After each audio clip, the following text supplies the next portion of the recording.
شفاء صدور فاض وعطر كل لسان. فصل نمبر 40. طبیعت کی رغبت کے مطابق غذا کا استعمال. کہتے ہیں کہ بہت سی چیزیں اور بہت سے مواقع ایسے ہوتے ہیں کہ مریض کمزور اور ناتواں اور صحت مند کو بھی اس سے بچنا چاہیے. جب مریض کی خواہش اس کی جانب غیر معمولی اور طبیعت اس کی طرف پوری طرح راغب ہو، یعنی کسی بھی خاص چیز کے کھانے کی طرف، تو ایسی صورت میں اس چیز کا معمولی استعمال کرنا مضر نہیں ہوگا. یعنی بیمار کو اگر روٹی منع ہے فرض کریں اور مریض ضد کرتا ہے کہ میں نے روٹی ہی کھانی ہے، اور آپ کہتے ہیں کچھ کر لو روٹی نہیں ملے گی، بس اب دلیا ہی ملے گا، کیونکہ ہم نے سیکھا ہے نا کہ دلیا دینا چاہیے مریض کو. لیکن یہ کہتے ہیں کہ اگر مریض کا بہت اصرار ہے اور اس کا بہت ہی دل چاہ رہا ہے کسی ایسی چیز کے کھانے کو، تو اس کی معمولی سی مقدار اس کو 1 یا 2 نوالا دے دیں تاکہ اس کی ضد ٹوٹ جائے. بعض دفعہ بچے بہت ضد کرتے ہیں، 1 یا 2 بائٹ دیں گے، اس کی ہو سکتا ہے بھوک جاگ جائے، بھڑک اٹھے. اب آپ اس کو جو بھی کھلائیں گے وہ کھا لے گا، کیونکہ اب اس کا دل چاہ رہا ہے نا، طبیعت آمادہ ہوگی کچھ کھانے کی طرف. لیکن اگر آپ ضد کر کے روٹی نہیں دیتے اس کو، تو وہ ضد کر کے کھانا بھی نہیں کھاتا. ایک دفعہ مجھے ٹائیفائڈ ہو گیا، میں اس وقت 8th کلاس میں تھی، تقریباً 5-6 دن گزر چکے تھے، میرا بخار مسلسل بڑھ رہا تھا. میرے والد وہ ہمیشہ پوچھا کرتے تھے کہ کیا کھانے کو دل چاہتا ہے. عام طور پر بھی پوچھتے لیکن بیماری کی حالت میں خصوصاً پوچھتے تھے. آپ دیکھیں جب ایک شخص بیمار ہو اور اس سے کوئی پوچھے کہ تمہارا کھانے کو کیا دل چاہ رہا ہے تو کتنی خوشی ہوتی. کبھی بیماری کی حالت میں کسی نے پوچھا ہو تو آپ کو اندازہ ہوگا. تو میں نے اس وقت گرمی کا موسم تھا، فالسا آ رہا تھا ان دنوں میں، اور بہن بھائی سب فالسا کھاتے تھے لیکن مجھے پرہیز کے طور پہ نہیں دیا جاتا تھا. تو میں نے بولا میرا فالسا کھانے کو دل چاہتا ہے. تھوڑی دیر کے بعد فالسے کا پورا ٹوکرا آ گیا، اور یہ بھی ساتھ میں انسٹرکشن تھی امی کو، کیونکہ ظاہر مدر ہی زیادہ کیئر کرتی ہے کہ نہیں دینا، کہ اس کو بڑی پلیٹ بھر کے دینا تاکہ زیادہ چیز دیکھ کے اس کا دل بہل جائے اور اس کا دل نہ چاہے زیادہ کھانے کو. لیکن میں نے کافی زیادہ فالسا کھا لیا، اور جب شام ہوئی والد صاحب کے گھر آنے کا وقت تھا تو میرا بخار ٹوٹ چکا تھا. میڈیسن بھی لے رہی تھی لیکن بخار میرا ٹوٹ چکا تھا.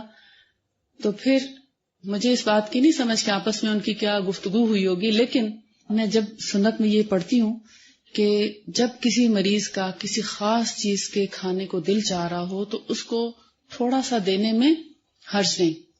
اور آپ دیکھتے ہیں سائیکالوجی کا ایک اصول ہے، انسان کی سائیکالوجی ہے کہ جب تھوڑی چیز دیکھتا ہے تو رغبت زیادہ ہوتی ہے کہ کہیں ختم نہ ہو جائے، ایسے ہی ہوتا ہے. اور جب آپ بلک میں چیز دیکھتے ہیں طبیعت اچاٹ ہو جاتی ہے، دل نہیں چاہتا اس کے کھانے کو. آزمایا آپ نے اس بات کو؟ بہت زیادہ چیز دیکھ کے دل بھر جاتا ہے اور تھوڑی چیز دیکھ کے لالچ بڑھتا ہے. لہذا بیمار کے لیے ایک اصول یہ ہے کہ اگر کسی بیمار کا کسی خاص چیز پر بہت زیادہ دل چاہتا ہے تو اس کو معمولی سی مقدار تھوڑی سی چیز کھلا دینے سے بیماری میں اضافہ نہیں ہوگا، کیونکہ اب طبیعت تیار ہے اس کی اس چیز کو ہضم کرنے کے لیے، اس کو جسم کے ساتھ یعنی ایڈجسٹمنٹ کرنے کے لیے، تو اس لیے وہ کر لے گا، مگر زیادہ نہیں.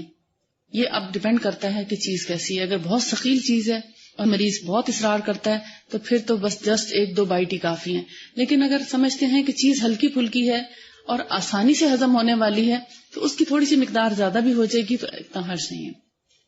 کیونکہ جب میں نے فالسا کھایا تو میرے دانت اتنے کھٹے ہو گئے کہ میں کئی دن تک کھانا نہیں کھا سکی، تو اس سے بھی مجھے بہت فائدہ ملا. ہوتا ہے نا دانت کھٹے ہو جاتے ہیں، پھر اس کو نمک لگا لگا کے اور پتہ نہیں کن طریقوں سے میں نے کھٹاس کو کم کیا. بہرحال آگے حدیث ہے اس کے بارے میں. ابن عباس بیان کرتے ہیں کہ حضرت صلی اللہ علیہ وآلہ وسلم نے ایک شخص کی تیمارداری فرمائی. اس موقع پر آپ نے دریافت کیا کہ کیا کھانے کو جی جاتا ہے. اس نے جواب دیا کہ گیہوں کی روٹی، یعنی گندم کی روٹی جو ہم کھاتے ہیں. انہوں نے دوسرے لفظوں میں کہا کیک، یعنی ہو سکتا ہے پراٹھا کہا ہو، تو اس کا ترجمہ رائٹر نے کیک کر دیا. آپ نے صحابہ کرام سے مخاطب ہو کر فرمایا کہ جس کے یہاں گندم کی روٹی موجود ہو وہ اس کو دے دے. پھر فرمایا کہ جب تمہارے مریض کو کسی چیز کی رغبت ہو تو اسے کھلا دیا کرو، تھوڑی سی دے دیا کرو، بہت سختی نہ کیا کرو. دیکھیں کتنی نرمی کر رہے ہیں، ماں باپ بھی اتنی نرمی نہیں کرتے. ایسے ہی ہے، محبت محسوس ہو رہی اور بیماروں سے خاص طور پر شفقت محسوس ہو رہی، بہت دل چاہ رہا ہے تو تھوڑی سی دے دیا کرو، مگر ہمارے کسی نے یاد رکھا اس بات کو؟ سختی کی جاتی ہے نا، سوال ہی نہیں پیدا ہوتا، اس کو تو بھول ہی جاؤ، اور دل اتنا برا ہوتا ہے، بیمار اور بیمار ہو جاتا ہے اور ڈپریشن میں جاتا ہے، اپنے آپ کو وہ ایک تکلیف میں محسوس کرتا ہے کہ مجھے کیا ہو گیا، سٹریس میں چلا جاتا ہے. لیکن جب یہ پتا ہو کہ میرا جس بھی چیز کو کھانے کو دل کرے گا مجھے مل جائے گی، تو مریض ایک خوشی کی کیفیت محسوس کرتا ہے. اور کئی بچے ایسے بھی خوش ہوتے ہیں جن کے ماں باپ کو اس بات کا علم ہے، وہ بیمار ہو کے خوشی محسوس کرتے ہیں کہ ویسے تو چیز ملنی نہیں تھی، اب تو مل ہی جائے گی. انسان بڑا سمجھدار ہے نا. بہت سے لوگ عقل کا بہت اچھا استعمال کرتے ہیں بر وقت. فصل نمبر 41 سکون، آرام، حرکات اور آشوب افزا چیزوں سے پرہیز کے ذریعے آشوب چشم کا علاج نبوی. یہ پہلے گزر چکا ہے. حضرت صہیب کو جو کھجور اور چھہارے کا پرہیز بتایا تھا جب ان کی آنکھیں خراب تھیں، اور اسی طرح حضرت علی کو بھی تازہ کھجوریں کھانے سے منع فرمایا تھا جبکہ ان کی آنکھیں بھی خراب تھیں. تو ابو نعیم نے اپنی کتاب طب نبوی میں لکھا ہے کہ ازواج مطہرات میں سے اگر کسی کو آشوب چشم ہوتا تو جب تک وہ ٹھیک نہ ہو جاتی رسول اللہ ان سے مباشرت نہ کرتے، یعنی ان کے قریب نہ جاتے. اس سے کیا پتہ چلتا ہے؟ جب کسی کی آنکھیں دکھنے آ جائیں، آشوب چشم ہو، تو ایسے شخص کو دوسروں سے مصافحہ بھی نہیں کرنا چاہیے. کیوں؟ کیا خبر ابھی آنکھ میں ہاتھ لگا ہو، چاہے ٹیشو کے ساتھ صاف کر رہے ہوں یا ململ کے کپڑے سے، کچھ نہ کچھ نمی تو آ جاتی ہے ہاتھ پہ. تو یہ ایک ایسی چیز ہے جو دوسرے تک منتقل ہونے والی ہے. یہ بھی ایک وبا کی طور پر آتی ہے نا جب آنکھیں خراب ہوتی ہیں. تو کوشش کریں کہ کلاس میں نہ آئیں، اگر آنا بہت ضروری ہے تو ہٹ کے بیٹھیں. جس کو کھانسی ہو، نزلہ زکام ہو، اس کو ساری کلاس کے درمیان میں نہیں بیٹھنا چاہیے اصولاً، اور ہٹ کے بیٹھنا چاہیے، یعنی سب سے پیچھے ایک سائڈ پہ بیٹھنا چاہیے. کیونکہ جب بھی وہ کھانسے گا یا چھینک مارے گا وہ ساتھ والے کو متاثر کرے گا. ایک دن ایک کھانسے گا تو دوسرے دن اس کے ساتھ 2-3 اور کھانس رہے ہوں گے آس پاس والے، اور اس طرح کرتے کرتے پوری کلاس لپیٹ میں آ جاتی. سب سے اچھا طریقہ یہ ہے کہ جس کو بھی نزلہ، کھانسی، زکام یا آنکھیں خراب یا اسکن کی کوئی ایسی اسکیبیز ہو اسپیشلی، تو ایک تو وہ دوسروں کے ساتھ ہاتھ نہ ملائے. اگر ہاتھ ملانا ہے تو گلوز پہن کے ملائے، یعنی کم از کم اپنے ہاتھوں کو گلوز اس لیے رکھے تاکہ دوسروں کو ڈائریکٹ ہاتھوں کے ساتھ انٹریکشن نہ ہو، اس کے ساتھ ملنے سے دوسروں تک وہ جراثیم منتقل نہ ہو. یہ ایک پرہیز کا طریقہ ہے، انداز ہے.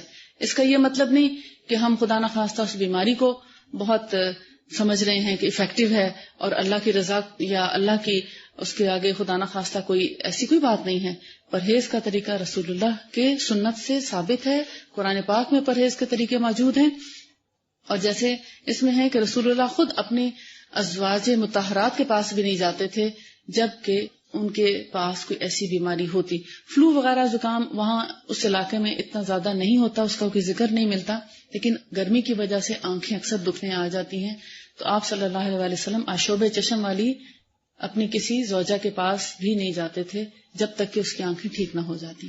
اس سے یہ پتہ چلتا ہے کہ ہمیں ان چھوٹی موٹی بیماریوں میں بھی احتیاط سے کام لینا چاہیے، اور صرف اپنی احتیاط نہ کریں، دوسروں کی احتیاط کی خاطر ان کو چھوڑ کر ایک سائڈ پہ ہو جائیں زیادہ اچھا. اس کا مطلب یہ نہیں کہ آپ خدا نخواستہ کوئی اچھوت ہو گئے ہیں، اس کا مطلب یہ ہے کہ آپ اپنے ساتھ ساتھ دوسروں کی بھی کیئر کر رہے ہیں اور آپ کو دوسروں کی صحت کا احساس ہے، اور اس پر آپ کو اللہ اجر دے گا. اگر آپ 2-4 دن پیچھے بھی بیٹھ جائیں گے تو کوئی حرج نہیں. پیج نمبر 159 پہ ہے، ایک مرفوع حدیث میں ہے، لیکن حقیقت کا علم اللہ ہی جانتا ہے، واللہ عالم، کہ آشوب چشم کا علاج آنکھ میں ٹھنڈا پانی ٹپکانا ہو سکتا ہے. کہا جاتا ہے نا ہمارے ہاں بھی کہ ٹھنڈے پانی کے چھینٹے ماریں، یعنی اس سے افاقہ ضرور ہوتا ہے اگرچہ مکمل علاج ضروری نہیں کہ ہو پائے. اتبا نے رمدہار کی بہترین دوا ٹھنڈا پانی لکھا ہے، یعنی کہ آنکھیں گرمی کی وجہ سے دکھنے آ جائیں تو اس کا یہ بہترین دوا ٹھنڈا پانی لکھا ہے، اس لیے کہ پانی ایک سرد دوا ہے، ٹھنڈا علاج ہے پانی، جس سے آشوب چشم کی گرمی دور کرنے میں مدد ملتی ہے.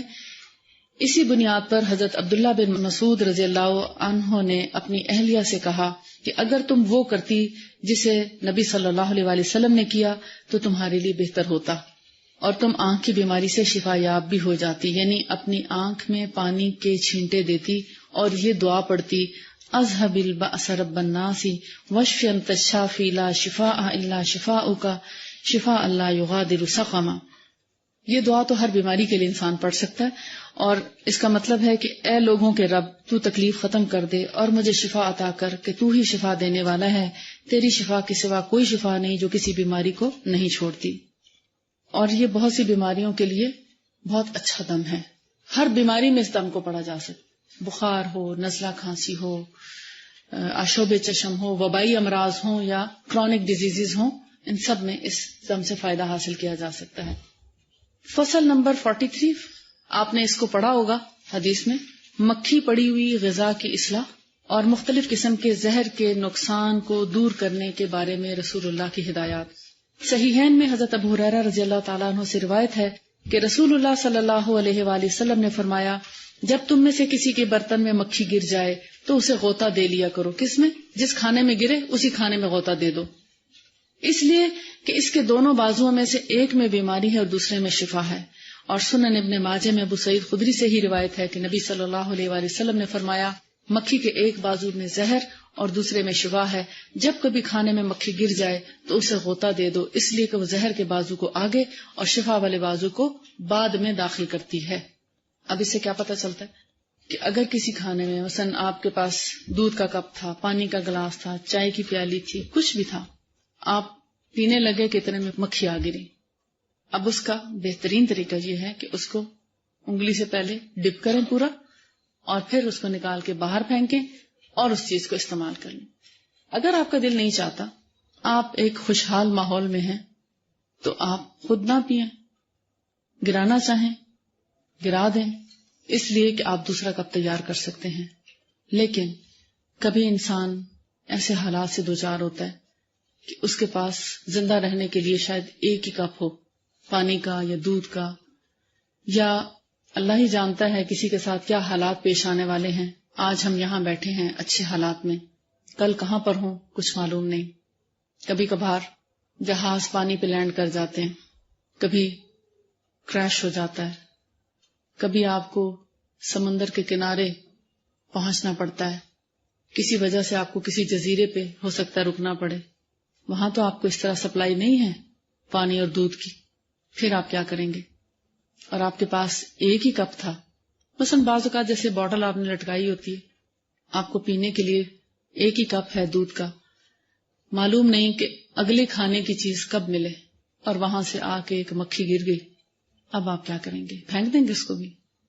خوشحالی کے وقت میں تو انسان یہ کر سکتا ہے، لیکن اسلام کے اصول جو ہیں وہ خوشحالی کے لیے نہیں ہیں، وہ تنگ دست سے تنگ دست کے لیے بھی ہیں اور خوشحال سے خوشحال کے لیے بھی ہیں، سب ایک برابر ہے اسلام کی نظر میں۔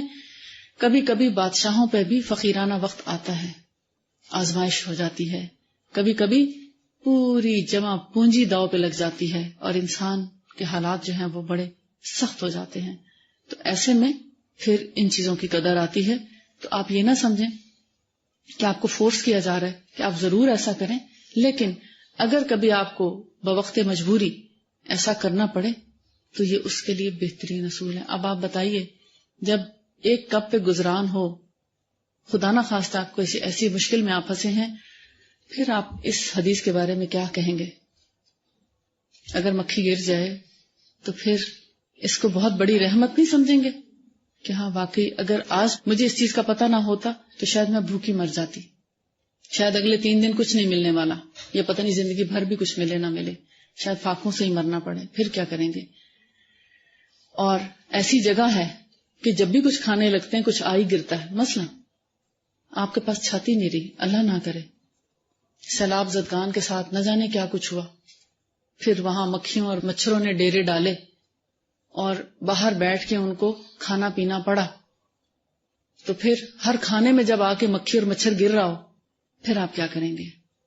ہمیں اس کا ایکسپیرینس تب ہوا، ہماری والدہ کافی عرصے کے بعد جب 9 مہینے کے بعد امریکہ سے واپس آئیں، بھائی لے گئے کہ اب آپ آئیں تھوڑا آرام کریں، بہت کام کر لیا اپنی زندگی میں، تو ہم سب بہن بھائیوں نے پروگرام بنایا کہ ہم کسی کھلی جگہ پکنک پہ چلتے ہیں۔ تو ہم سب ایک جگہ جمع ہوئے. اب ظاہر ہے جب آپ کھلی جگہ جائیں گے تو گھاس تو ہوگی.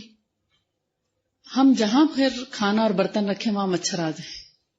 اب ہم بڑا پچھتائے، لیکن آگے وقت اتنا شارٹ تھا کہ مطلب جیسے سورج بہت جلدی آج کل ڈھل رہا ہے کہ ہم آلٹرنیٹ نہیں سوچ سکے کہ اب یہاں سے موو کریں اتنے سارے لوگ اور پھر کہیں اور جائیں اور وہاں جا کے کھائیں تو کیا کریں. سوچا کہ اب جیسا بھی ہے تھوڑا گھاس سے ہٹ کر دوسری جگہ پر گئے اور جلدی جلدی کھانا کھانے کی کوشش کی کہ کہیں کھانے میں پھر نہ کچھ ایسا بار بار گرتا رہے کہ ہم کھا نہ سکیں. تو بڑی مشکل سے وہ ایک وقت کا کھانا ہم نے کھایا. مطلب مزہ کرکرا ہوا، لیکن اس وقت ہمیں سیلاب زدگان کا بڑا احساس ہوا کہ جو لوگ ہیں ہی اس طرح کھلی فضا میں، پانی کے اوپر، گھاس کے اوپر، مٹی کے اوپر، اور اس کے بعد ہی آپ نے دیکھا ڈینگی وائرس پھیلنے کا اتنا چرچا ہوا. تو میں سوچتی تھی کہ وہ لوگ کیسے کھانا کھاتے ہوں گے، کیا کچھ نہیں ان کے ساتھ ہوتا ہوگا. پانی ڈالتے ہوں گے تو اس میں کچھ گر جاتا ہوگا، چائے پیتے ہوں گے تو اس میں کچھ نہ کچھ آ جاتا ہوگا، چاول ہوں گے تو اس میں بھی کچھ نہ کچھ چلا جاتا ہوگا، سالن ہوگا تو بھی. تو پھر وہ یہی اصول ہی اپناتے ہوں گے، ڈپ کرو. اب ان کے پاس تو کوئی آپشن نہیں، آپ کے پاس تو گھر ہے نا، امی کا ہے، سسرال کا ہے، بہن بھائیوں کا ہے، آپ کہیں بھی جا کے اپنا گزارا کر سکتے ہیں. لیکن سب تو ایسے نہیں کر سکتے، لاکھوں لوگ کدھر جائیں. تو اس لیے اسلام کے اصولوں کو اس طرح حقارت اور اس سے نہ کریں، ایمان اس سے بڑھائیں اور شکر ادا کریں کہ شکر اللہ کا کہ اگر ہمیں یہ میسر نہ ہوتا اصول تو ہم تو کچھ بھی نہ کھا سکتے. پھر جیسے بہت سی قومیں جنہوں نے اپنے اوپر بہت سی چیزیں حرام کر رکھی ہیں تو وہ بیچارے اس سے محروم ہیں. آپ دیکھتے ہیں نا، چند ایک چیزیں ہیں جو ہم پر حرام ہیں اور اس کے بھی بہت سے فائدے ہیں کہ اگر ہم وہ کھائیں تو ہمارے اندر تو بڑی بیماریاں پیدا ہو جائیں، اور ایسی بیماریاں ہوں جن کا کوئی علاج ہی نہ ہو، جس سے دوسری قومیں دوچار ہیں. اب ہے فصل نمبر 45، طب نبوی میں ورم اور ان بڑے پھوڑوں کا علاج جو محتاج آپریشن ہے، جن کا آپریشن ضروری ہو. حضرت علی کی یادداشت میں ہے، کہتے ہیں حضرت علی کہ میں رسول اللہ صلی اللہ علیہ وسلم کے ساتھ ایک شخص کی عیادت کرنے کے لیے گیا تو بیمار کی پشت پر ورم تھا، یعنی اس کی بیک پہ ایک پھوڑا تھا. لوگوں نے پوچھا کہ اے اللہ کے رسول، اس میں پیپ پڑ گئی ہے، تو آپ نے فرمایا کہ اس کی جراحت کر دو، آپریشن سرجری کر دو. حضرت علی فرماتے کہ میں آپریشن کرا رہا تھا اور رسول اللہ صلی اللہ علیہ وسلم اس کو خود دیکھ رہے تھے. یعنی سب سے بہترین طریقہ کیا ہے؟ استفراغ کا. آپ نے 3 طریقے پڑھے نا، بیمار ہونے سے پہلے پرہیز، بیمار ہونے کے بعد کا پرہیز، اور پھر اگر کوئی ایسی چیز ہے جو بیماری میں اضافہ کر رہی تو اس کو جسم سے نکال کے باہر پھینک دیں. تو جب اس بیمار کی عادت کرنے کو گئے، دیکھا تو بہت بڑا بوائل تھا، پھوڑا تھا. آپ نے فرمایا اس کی سرجری کر دو کیونکہ پس بہت زیادہ ہے. یہ تبھی ٹھیک ہوگا جب اس کی پس نکلے گی. اینٹی بایوٹک کھا کے اس کا علاج درست نہیں ہے. اس کا علاج کیا ہے پھوڑے کا؟ اس کی پس کو نکلوا دیا جائے. یہی سنت طریقہ ہے. حضرت ابو ہریرہ سے روایت ہے کہ رسول اللہ صلی اللہ علیہ وسلم نے ایک طبیب کو حکم دیا کہ اس بڑے پیٹ والے مریض کا پیٹ شق کر دو، یعنی کاٹ دو. کاٹ دو مراد ہے کہ اس کو کٹ لگا کے اس کا پانی نکال دو. آپ سے پوچھا گیا کہ اللہ کے رسول، اس کو بھی دوا فائدہ کرے گی، یعنی علاج اس کو بھی فائدہ کرے گا؟ مراد یہ تھا کہ آپ کے ہوتے ہوئے ہم کوئی اور علاج کریں. تو آپ صلی اللہ علیہ وسلم نے فرمایا جس اللہ نے بیماری اتاری ہے اس نے شفا بھی نازل کی ہے.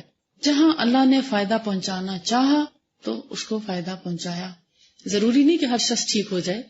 جب اللہ کا حکم ہوتا ہے تبھی شفا ہوتی ہے، اور جب اللہ کا حکم نہ ہو تو کوئی شفا نہیں دے سکتا. اس لیے سب سے بڑا ایمان اللہ کی دی ہوئی شفا پر ہونا چاہیے، دوا پر نہیں ہونا چاہیے. دوا کے اندر تاثیر اللہ ہی ڈالتا ہے. اللہ کے حکم سے ہی دوا شفا دیتی ہے. اللہ کے حکم کے بغیر دوا بھی کچھ نہیں کر سکتی. یہ 2 طریقے آپ نے پڑھے استفراغ کے. جیسے ڈائلسس کیا جاتا ہے فرض کریں، یا بہت سے چیزوں سے پانی نکالا جاتا ہے، بوائلز ہوتے ہیں، سرجریز ہوتی ہیں. بعض دفعہ ایسی بڑی سسٹ ہو جاتی ہے جس کا خطرہ ہوتا ہے کہ وہ کوئی اور پرابلم نہ کریٹ کر دے یا پیٹ میں پھٹ نہ جائے. تو پھر ایسے میں اگر سرجری ہو جاتی ہے تو کرا لینی چاہیے. جہاں زندگی کو خطرہ ہو یا بیماری کے بڑھنے کا اندیشہ ہو اور سرجری ضروری ہو تو وہاں کرا لینے میں کوئی حرج نہیں، یعنی نکلوا دینا ہی اچھا ہے. فصل نمبر 46، طب نبوی میں دلوں کی تقویت اور شگفتہ باتوں کے ذریعے مریضوں کا علاج. دلوں کی تقویت کیا؟ یعنی ایسی بات کرنا جس سے کسی مریض کی ڈھارس بندھے، بات کرنے سے مریض کا دل خوش ہو جائے، وقتی طور پر وہ اپنی بیماری کو بھول جائے. شگفتہ باتیں ہوتی ہیں دل کو خوش کرنے والی باتیں، مزے مزے کی باتیں. ابن ماجہ نے اپنی سنن میں ابو سعید خدری سے مروی ایک حدیث نقل کی ہے کہ ابو سعید خدری سے روایت انہوں نے بیان کیا کہ حضرت صلی اللہ علیہ وآلہ وسلم نے فرمایا جب کسی مریض کے پاس تم جاؤ تو فوراً اس کے سامنے خوشگن باتیں کرو. کسی مریض کی عادت کرنے جائیں تو اچھی اچھی مزاح کی بات کریں. اس سے کچھ بھی فائدہ نہ ہو مگر پھر بھی اس سے مریض کی ڈھارس بنتی ہے. یعنی اگر اچھی باتیں کرنے سے مریض کا بخار تو کم نہیں ہو رہا یا بیماری یا درد میں کمی تو نہیں آ رہی, لیکن پھر بھی مریض کی ڈھارس بنتی ہے اور اسے بھلا لگتا ہے, اسے اچھا لگتا ہے. اگر آپ کبھی بیمار ہوئے ہوں اور آپ کی عادت کو کبھی کوئی آیا ہو تو آپ کو یاد ہوگا کہ جو لوگ آ کر, مثلا آپ کی کوئی فرینڈ آئی ہے, اس نے آ کے آپ کو ہنسانے کی کوشش کی, مزے مزے کی باتیں کی, تو آپ کو اچھا لگتا ہے. کافی دیر تک آپ کو ایک خوشگوار احساس رہتا ہے اور آپ ہلکا پھلکا محسوس کرتے ہیں. بیماری میں کسی حد تک کمی کا احساس ہوتا ہے. لیکن جو لوگ آ کر مریض کی بیماری کو دیکھ کر ان کو اپنی بیماریاں یاد آ جاتی ہیں یا کسی اور عزیز کی بیماری یاد آ جاتی ہے تو پھر وہ بتاتے ہیں فلاں شخص بیمار تھا, اس کو بڑی تکلیف تھی اور اس کو بھی اسی طرح کی تکلیف تھی اور آخر کار وہ مر گیا. تو مریض کیا سمجھے گا, شاید اب میری بھی موت قریب ہے. تو ایسی باتوں سے کیا مریض کی ڈھارس بندھے گی؟ اگر کسی کو اس بیماری میں مرتے ہوئے دیکھا بھی ہے تو خدا کے لیے مریض کے سامنے مت بتائیں. مریض موت کا انتظار کرنے لگتا ہے. رسول اللہ صلی اللہ علیہ وسلم کا طریقہ کیا تھا؟ آپ جب کسی بیمار کی عادت کو جاتے تو کہتے لا بأس طہور انشاءاللہ, انشاءاللہ تم جلد ہی ٹھیک ہو جاؤ گے اور بیماری پاس نہیں پھٹکے گی. میرے پاس اگر کوئی مریض دوا کے لیے آئے تو میں کہتی نہیں انشاءاللہ ٹھیک ہو جائے گا. انشاءاللہ کہنا اس لیے ضروری ہے کہ اگر اللہ کا حکم ہوگا تو ٹھیک ہوگا. اور جو شخص اس یقین اور توکل سے کہتا ہے کہ انشاءاللہ ٹھیک ہو جائے گا, اس کے ذہن میں یہ ہے کہ اللہ نے چاہا تو ٹھیک ہو جائے گا. تو اللہ تعالیٰ کیا فرماتا ہے؟ رسول اللہ سے ہمیں پتہ چلتا ہے کیا فرماتے ہیں. مفہوم اس طرح ہے کہ جب کوئی شخص مجھ پر توکل کرتا ہے تو مجھے حیا آتی ہے کہ میں اس شخص کا کام نہ کروں جبکہ وہ مجھ پہ توکل کرتا ہے. تو جب ایک مومن اللہ پہ توکل کرتا ہے اور اس پر یقین کے ساتھ یہ کہتا ہے کہ یقیناً اللہ یہ کام کر دے گا اور بس اب میرا کام اللہ کرے گا ضرور, تو پھر اللہ تعالیٰ اس کا کام کر بھی دیتا ہے. وہ چاہے کوئی بھی کام ہو, جائز اور حلال. اگر کوئی بیمار ہے تو اس کی بیماری کی شفا اللہ ہی کے پاس ہے. کسی کے رزق میں تنگی ہے تو فراخی اللہ ہی کے پاس ہے. کسی کے کاموں میں مشکل ہے تو آسانی اللہ ہی کے پاس ہے. تو لہٰذا اس سے اس یقین سے مانگے کہ وہ ضرور دے گا تو پھر اللہ تعالیٰ دے بھی دیتا ہے. لیکن اگر دل میں شک ہو پتہ نہیں ٹھیک ہونا ہے کہ نہیں ہونا, تو ایسے شخص کو نہ شفا ہوتی ہے اور نہ اس کی مراد پوری ہوتی ہے. مریض کے دل کو خوش کرنا اور اس کو تقویت دینا اور اس میں ایسی چیزیں جمانا جس سے اسے مسرت اور فرحت ہو, بیماری کو جڑ سے ختم کرنے یا اس کو ہلکا کرنے میں ایک زبردست تاثیر رکھتی ہے. اچھی باتیں مریض کی بیماری کو کم کرنے میں مدد دیتی ہیں, اس لیے کہ ان چیزوں سے روح اور اعضاء دونوں ہی میں جان آ جاتی ہے, جس سے طبیعت تکلیف دہ چیز کو روکنے اور ختم کرنے میں مضبوط ہو جاتی ہے. اور یہ روزمرہ کا مشاہدہ ہے کہ دوستوں کی عیادت سے مریض میں جان پیدا ہوتی ہے اور قوت میں اضافہ ہوتا ہے.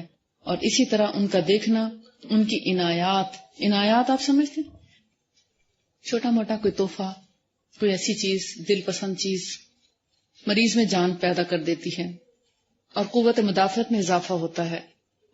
مریض کی عیادت میں 4 فائدے ہیں.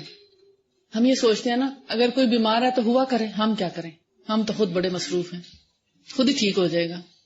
لیکن یہ بھی سوچیں کہ جب ہم بیمار ہوں اور کوئی ہمارے بارے میں ایسا کہے تو پھر ہم کیا سوچیں گے. تو کہتے ہیں کہ 4 فائدے ہوتے ہیں کسی کی عیادت کے. ایک فائدہ صرف مریض سے متعلق ہے, یعنی اس کا دل خوش ہو جاتا ہے, طبیعت ہلکی ہو جاتی ہے. دوسرا عیادت کرنے والوں سے کہ عیادت کرنے سے کیا ملتا ہے, اجر. کسی مریض کی عیادت اگر صبح کے وقت کی جائے تو شام تک 70,000 فرشتے عیادت کرنے والے شخص کے لیے دعائے رحمت اور مغفرت کرتے رہتے ہیں. اور 70,000 فرشتے کیا بولتے ہیں؟ اللہم اغفر لہ ورحمہ, اللہم اغفر لہ ورحمہ. صبح سے جو شروع ہوتے ہیں شام تک یہی ورد کرتے رہتے ہیں 70,000 فرشتے ایک مریض کی عیادت کرنے سے. کیا یہ کم اجر ہے؟ اگر اس اجر پر ہی ہمارا دھیان ہو تو ہم تو کوئی مریض نہ چھوڑیں اور کوئی دن نہ چھوڑیں کسی مریض کی عیادت کرنے کے لیے. اور اگر شام کے وقت ایک مریض کی عادت کی جائے، صبح ہونے تک 70,000 فرشتے دعائے رحمت و مغفرت کرتے رہتے ہیں۔ اور تیسرا فائدہ مریض کے متعلقین سے، کہ تھوڑی دیر کے لیے ان کو بھی سہولت ہو جاتی کہ پوچھنے کے لیے آئے تو وہ بھی اپنے گھر کا کوئی کام وغیرہ سنبھال لیں، کیونکہ مریض یہ چاہتا ہے کہ اس کو کوئی نہ کوئی کمپنی ملے۔ گھر والے بیچارے تھک جاتے ہیں کہ مریض کو وقت دیں یا گھر کے کام کریں، تو وہ جب کوئی پوچھنے کے لیے آتا ہے تو پھر کیا ہوتا ہے کہ تھوڑا سا ان کو ریلیکسیشن ہو جاتی، تو گھر والوں کو بھی اپنے آرام کا موقع مل جاتا ہے۔ اور چوتھا فائدے کا تعلق عامت الناس سے ہے کہ اس سے بہت سے لوگوں کا بھلا بھی ہوتا ہے، ایک اچھا ماحول کریٹ ہوتا ہے، ایک اچھی فضا پیدا ہوتی ہے معاشرے میں، ایک محبت اور ہمدردی کا شعور پیدا ہوتا ہے۔ اور جب آپ اس نیت سے کرنے لگیں گے کہ ہاں اس میں تو سب سے بڑا فائدہ میرا اپنا ہی ہے، کہ میرے لیے 70,000 فرشتہ اگر دعائے مغفرت کرتا ہے تو میں تو کہتے ہیں نا پھر جاؤں، جھوم جاؤں، کہ مجھے تو اس سے بڑا اور کام ہی کوئی نہ ملے۔ نیک نیتی کے ساتھ، خلوص کے ساتھ کسی کی تیمارداری کرنا، کسی کی عادت کرنا، کسی بیمار کو پوچھنے جانا، اس کے لیے کچھ بھی نہیں کر سکتے تو اس کو جا کے دعا دے دیں، اس کا سر دبا دیں، اس کا گھر کا اگر کوئی کام رکا ہوا ہے، جیسے زچہ ہوتی ہے بعض اوقات باہر کے ملکوں میں تو یہ مسئلہ بہت عام ہے کہ عورتیں اکیلی ہوتی ہیں گھروں میں، کوئی نہیں پوچھنے والا ہوتا، سب غیر مسلم ہوتے ہیں، اور اگر بچہ پیدا ہوا ہے تو خود ہی گھر کا کھانا بھی بنانا پڑتا ہے، اٹھ کے خود ہی اگر کوئی اور بچہ اس کو بھی دیکھنا پڑتا ہے، اور اپنی بیماری کی حالت میں عورت کو سب کچھ کرنا پڑتا ہے۔ تو اس میں یہ کہ اگر گھر کا کوئی کام کرا دیں، اس کے برتن دھو دیں، کچھ صفائی کرا دیں، کچھ ہیلپ کرا دیں، تو کل اللہ تعالیٰ آپ کے لیے یہ سہولت بہم پہنچائے گا انشاءاللہ۔ اور اگر وہ سارا کام ہو سکتا ہے ہمارے جیسے ماحول میں ہے کہ کوئی نہ کوئی ہیلپر موجود ہوتا ہے، تو پھر ایسے میں مریض کی پسند کی یا فائدے کی کوئی چیز، اور نہیں تو دلیہ بنا کے لے جائیں، ہو سکتا ہے ان کو دلیہ بنانے کا طریقہ نہ آتا ہو، تو مریض سے کہیں کہ یہ بہت اچھی چیز ہے اور یہ تم کھاؤ تو انشاءاللہ تم اس سے بہت جلدی ٹھیک ہو جاؤ گے۔ کھانے کی کوئی چیز، کوئی یخنی بنا کے لے جائیں، کوئی پھل لے جائیں، یعنی کسی نہ کسی طریقے سے مریض کو خوشی پہنچانے کی کوشش کریں، تو پلٹ کر وہ خوشی کئی گنا ہو کر آپ تک آئے گی، ایک وقت آئے گا انشاءاللہ۔ تو اس لیے مریض کے پاس اچھی اچھی باتیں کرنا اور اس کو بتانا کہ تم انشاءاللہ اللہ کے حکم سے جلد ٹھیک ہو جاؤ گے، اس کو اچھا مشورہ دینا، اس کو موسم کے مطابق اس کے ہر چیز کا خیال کرنا۔ ہو سکتا ہے مریض کو خود سمجھ ہی نہ ہو اس بات کی، بعض دفعہ اتنے بوڑھے ہوتے ہیں لوگ، لاغر ہو جاتے ہیں کہ وہ اپنے اوپر لحاف نہیں اٹھا کے رکھ سکتے یا نہا نہیں سکتے خود۔ تو اگر آپ اپنی جیسے کبھی ساس ہیں یا والدہ ہیں یا ریلیٹیو ہیں یا کوئی دوست کی امی ہیں یا کچھ، تو ان کو نہلانے میں مدد کرا دینا کتنا بڑا اجر ہے۔ صرف پوچھنے کے لیے اگر 70,000 فرشتے دعائے مغفرت کرتے ہیں تو آپ سوچیں جب آپ ان کی ہیلپ کریں گے تو نہ جانے اور کتنے فرشتے آپ کے لیے دعائے مغفرت اور دعائے رحمت کریں گے۔ اور ہو سکتا ہے قیامت کے دن آپ کی یہی نیکی آپ کے بہت درجات بلند کرنے کا باعث بن جائے۔ فصل نمبر 47، غیر مادی اور غیر مرغوب دواؤں اور غذاؤں کی بجائے عادی اور مرغوب دواؤں اور غذاؤں کے ذریعے مریض کا علاج۔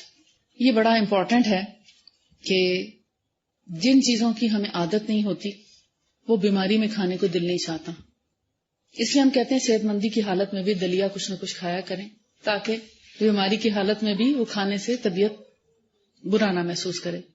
لیکن رسول اللہ صلی اللہ علیہ وآلہ وسلم کی محبت اور رحمت اور شفقت دیکھیں کہ آپ نے فرمایا کہ مریض جن غذاؤں کا عادی ہوتا ہے، مثال کے طور پر ہم گندم کی روٹی کھانے کے عادی ہیں، تو ان غذاؤں کو بیماری کی حالت میں نرم کر کے مریض کو دیا جائے، اور رعایت کی ہے کہ انہی میں سے چیزوں کو، جیسے ہم بھنا گوشت عام روٹین میں اگر کھاتے ہیں تو بیماری کی حالت میں گوشت دیں مگر یخنی بنا کر دیں۔ اگر روٹی کھانے کا بہت ہی دل چاہ رہا ہے تو اس یخنی میں نوالے ڈال کے سرید بنا کے کھلا دیں، سافٹ کر کے، تو دلیے کے قریب قریب بھی ہو جائے گا۔ لیکن اگرچہ دلیا ہر بیماری میں مفید ہے، لیکن اگر ایک مریض ضد کر رہا ہے، تنگ کر رہا ہے، بچہ ہے، سمجھتا نہیں، تو پھر آپ کیا کریں گے؟ اس کو کچھ نہیں دیں گے، اگر دلیا نہیں کھاتا تو پھر تھوڑی سی رعایت کرنے کا حکم ہے کہ اگر جن چیزوں کی اس کو عادت ہے اس میں سے تھوڑی سی چیز مریض کو دے دی جائے تو کوئی حرج نہیں۔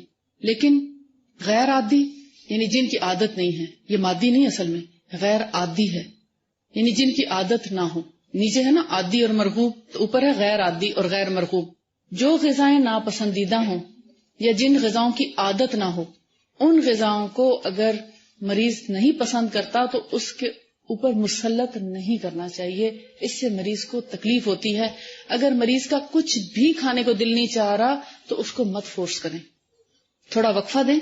ہو سکتا ہے کچھ دیر کے بعد مریض کا دل چاہنے لگے، جب دل چاہے تبھی کھانے کو دیں، کیونکہ آپ صلی اللہ علیہ وسلم نے فرمایا کہ اگر مریض نہیں بھی کھاتا تو اللہ تعالیٰ اس کو بیماری کی حالت میں کھلاتا پلاتا ہے.